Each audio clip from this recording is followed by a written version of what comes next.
Dictation 5 second बाद शुरू होगा।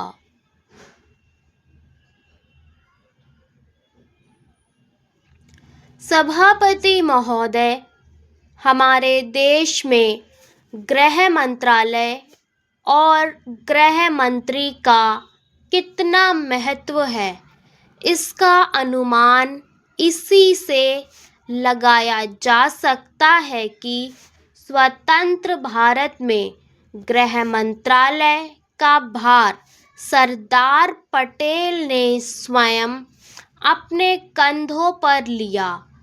सरदार पटेल का उत्साह और उनकी बुद्धि दोनों ही हमारे गृह मंत्रालय के लिए आदर्श का काम कर सकती हैं, परंतु दुर्भाग्य से सरदार के पश्चात इन तीनों बातों में कुछ कमी आती हुई दिखाई देती है।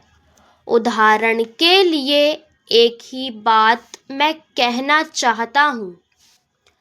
1962 में जब हमारे देश पर चीन का हमला हुआ तो 14 नवंबर 1962 को हम सब ने इसी सदन में खड़े होकर एक प्रस्ताव पास किया था, जिसके शब्द थे, भारत की भूमि जब तक हम शत्रु से स्वतंत्र नहीं करा लेते तब तक हमारा यह संघर्ष जारी रहेगा, भले ही वह कितना ही लंबा क्यों न हो।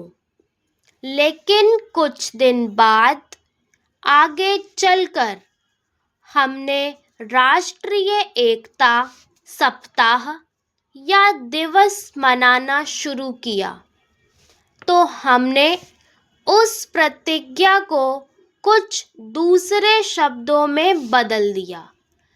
उस प्रतिज्ञा के शब्द थे, मैं अपने देशवासियों के संकल्प को दोहराता हूँ कि मैं अपने देश की स्वतंत्रता तथा एकता की रक्षा करूँगा, चाहे इसके लिए कितना ही कड़ा और लंबा संघर्ष क्यों ना करना पड़े।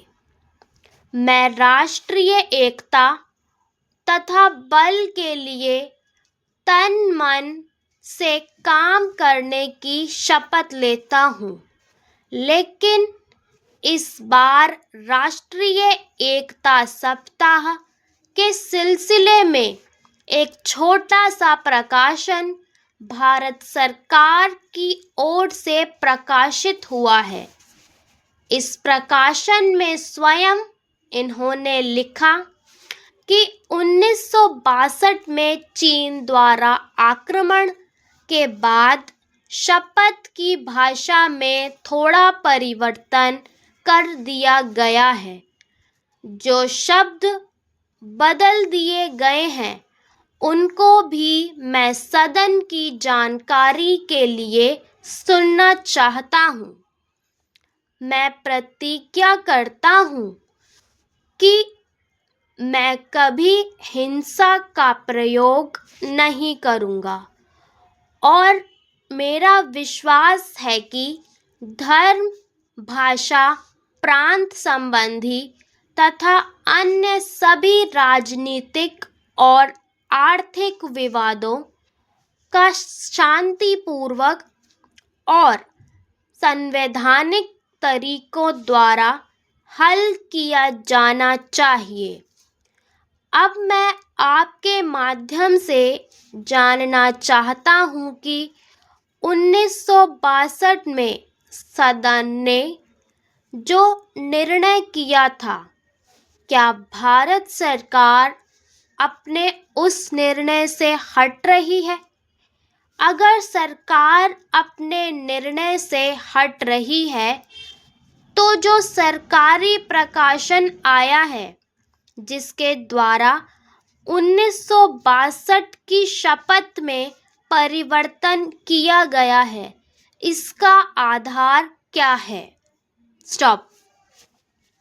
डिक्टेशन पसंद आई हो तो वीडियो को लाइक करना ना भूलें और इसी तरीके की अपडेट्स के लिए चैनल को सब्सक्राइब ज़रूर कर लें।